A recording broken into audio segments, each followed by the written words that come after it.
Ang susunod na programa ay rated PG. Ito ay nangangailangan ng patnubay at gabay ng magulang para sa mga batang manunood.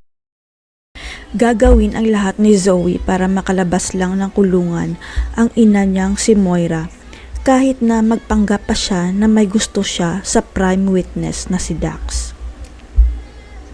Si Zoe na lang kasi ang maaasahan ni Moira na makakatulong sa kanya para makalaya, matapos na mag-back out ang bigating attorney na ibinigay ni Doc Carlos sa kanya.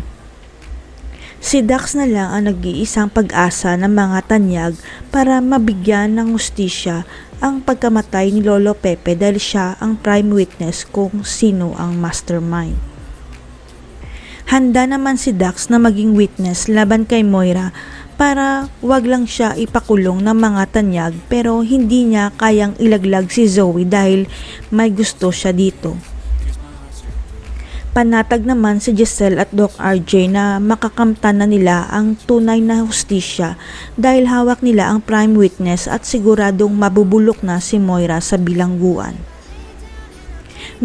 Ngunit ang hindi alam ni Giselle, may ginagawa pala si Zoe para huwag ilaglag ni Dax ang mami niya dahil nagpapanggap siya na may pag-asa na maging sila ni Dax. Isa lang naman ang kondisyon ni Zoe na magsinungaling si Dax sa korte at sabihin nito na hindi si Moira ang totoong mastermind sa pagkidnap kay Lolo Pepe. Kaya walang choice si Dax kundi sabihin sa korte na inosente si Moira dahil ang totoong mastermind ay walang iba kundi ang boss niyang si Balahadja na patay na. Pero ang hindi inaasahan ng lahat nang biglang magpakita si Balahadja sa korte dahil ang hindi alam ng lahat, buhay pa si Balahadja at itinago lang siya ni Officer Mark. Dahil si Balahadja ang totoong prime witness sa kaso laban kay Moira at handa siyang ilantad ang katotohanan tungkol kay Moira para malinis lang ang pangalan niya.